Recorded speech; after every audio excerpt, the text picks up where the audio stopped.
So I'm Karim Rashid. I'm a designer. My agenda a lot of times to design is I feel like I always need to push some boundary, that I really need to kind of add or be additive, let's say, or contributive to the world. And you can do that on many levels in design, obviously. You can do it in a functional way, in a better performance way, in a more efficient way, in a more ecological way, in a more aesthetic way.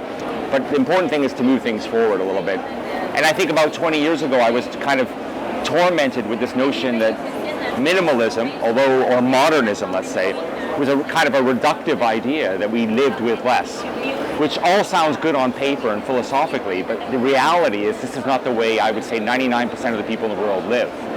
So my thought was, as a designer, and I think a lot of us as designers, our agendas were to sort of clean up the world in a way, to like remove from the world. And the modernism pedagogy, or let's say the axiom of modernism, was this kind of notion of removing to the point of really not being alive and living in a kind of beautiful and pleasurable landscape, but it was more like to almost have nothing around you. And you could argue that modernism, the ultimism of modernism, is really a jail cell.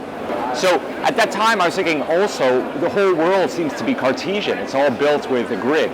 Everything is based on a grid. When I design kitchens, like I've done for Iran and Scavolini, I'm kind of pushing this notion that I have to make something that fits into an apartment, which means I end up with a grid. The kitchen has to accept, let's say, a stove or a refrigerator, and those are all grids. If I design a credit card, I have to make it a rectangle in order to fit into 1.6 million ATM machines around the world. That's a grid. So the whole world is kind of based on grids. So you could argue that minimalism slash the grid is a kind of equilibrium.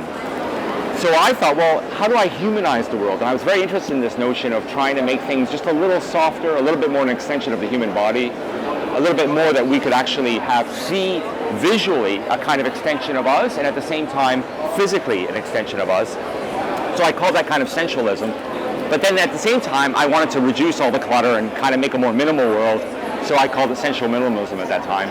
And that kind of stayed with me for a long time, this notion of, I realized that's sort of what I'm trying to do in a way, is to humanize the world, kind of raise the level of experience, but at the same time clean the world up a little bit and make it more a purer, simpler, easier world. But listen, you just said a beautiful term, self-actualized.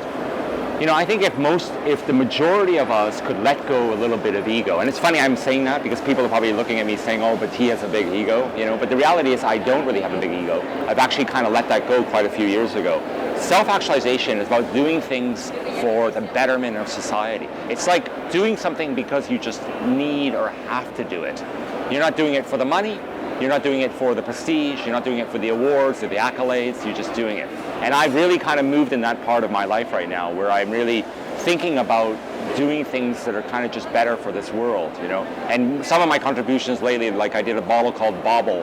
It's became quite famous because we designed and made the first bottle in the world where they had a built-in filter to filter water, and you can use it in like 90 countries and just fill up a tap and drink water. You know, those kind of projects I think are really important for me. I'm working right now desperately in trying to find clients to make products for the aging population. Because in the United States, we're 60 million people in retirement, and in Europe, Western Europe, 48 million just went in retirement, biggest ever in history. But yet, you know, and I'm at my age now, because I'm 52, I'm thinking, well, 20 years from now, I would, if I'm not very physically capable, I hope I have nice products around me, nice design things.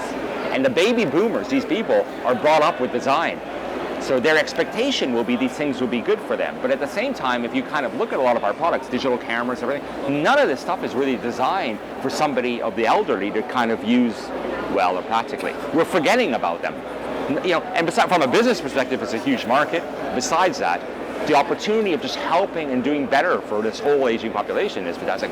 So I've in my office, of course, I'm doing all very diverse amount of projects, but I'm also trying to find places where I can make real social and humanitarian contributions.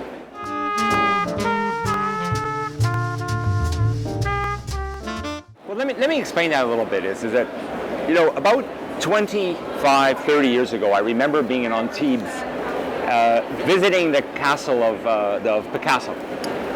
And I noticed that everything in the entire castle, down to his coffee cup that he made in ceramic, Picasso lived with all his stuff. And I remember thinking to myself, looked around, thought, oh, that's kind of weird, isn't it? Maybe it's a bit narcissist, or it's a bit egomaniacal or something. And I didn't really understand it. Then, over the years, I started going to architects' houses and other people and friends, and I'd come to houses where somebody has nothing of what they did. And I was confused by that too. I mean, I was perplexed by that. Like, you design a chair and you don't even have your chair in your space. I realized that those architects and designers, those ones I'm talking about, a lot of them, they do their work as work. They put it out there for others, but it's not necessarily something that's really part of their lives. I'm kind of of the Picasso, in the sense that I'm not comparing myself to Picasso by any means. The guy was a brilliant man. But that I need to live with my work. The reason is I learn from it. And I've lived with hundreds of my products, and I see the problems with them. And I learn and make better, number one. Number two is, if you design knives and forks and a coffee machine and a switch and a laptop, wouldn't you just use your own products? I mean, that's the other side of it, is I get the samples, I use them. It makes sense for me to use them in a way.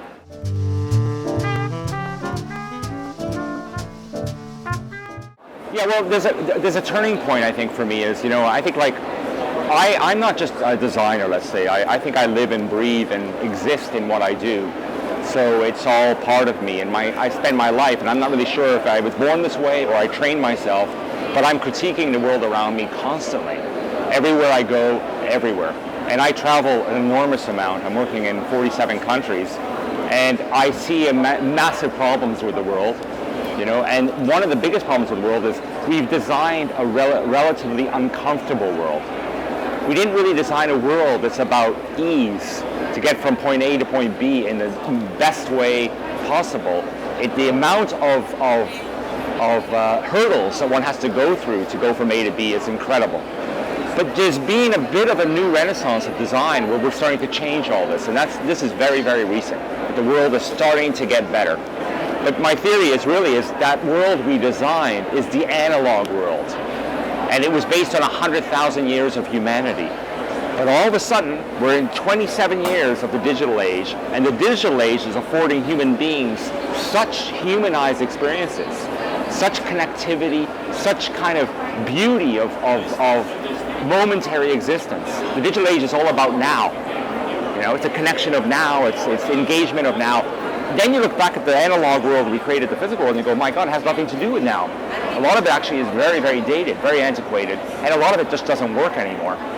So I would say, the majority of the world in a way needs an overhaul, and it needs to be redesigned, it needs to be rethought, and on many, many levels, obviously. Not just in the sense of comfort, but really in the sense of sustainability, in the sense of, you could argue like onward and onward. Aesthetically, the aesthetics of today should match and be synchronistic with the digital age. And the digital age aesthetics are amazing because we have personalization and manipulation and 1.6 million colors and everything. The energy of the digital age is fantastic. And the physical world is a little bit boring in a way, a little bit back, and it's a bit trapped.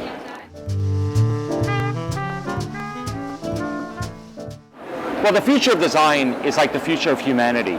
The future of humanity is the fact that we are going to be able to shape our own existence in a very powerful way, that we will be in control of our individuality. I think that the history of humanity, not to get too philosophical, was so much about others controlling us, be it religion, race, all cultures. It was all about this kind of notion of conformity and of the collective.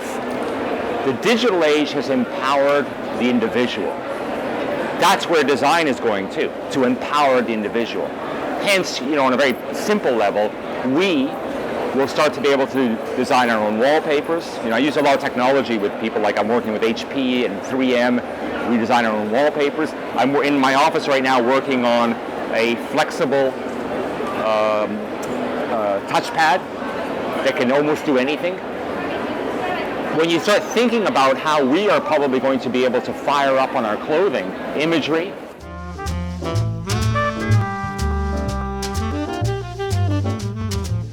well, let me just say, plastic has a bad rap, and And to defend, one of my best clients, Von Daum, and many others that I've worked with in polymers, the great thing about polymers is that we can almost do anything with them, and most of what we can do with it, we can do with any natural material, period. I cannot make this kind of furniture with glass or wood or stone or anything. It wouldn't make sense. It'd be heavy, it would cost a fortune to produce, all these things. Number two with plastics is you can make democratic things. And if you look at the world, actually, the world is about, we use in our daily lives, about 70% of what we use is polymers. From our toothpaste tubes to, our cosmetics to, it goes on and on. The list is enormous. Now, with that said, we have a problem with polymers, twofold. One is some of them are carcinogenic and there's problems, and the other one is the fact that we have to make it with petroleum. So I've been, in the last few years now, doing a lot of research and pushing some of my companies to work with, to use biodegradable polymers or 100% recycled polymers that can recycle forever. You can just go on and on and on. And even to use, and this is a little bit, I don't want to give the secret away too much, but I'm working on some polymers that are actually produced from corn and sugarcane, and that haven't really been used in a very, they're used in a very fringe areas right now in the world, but I'm trying to use them in much greater scale, let's say.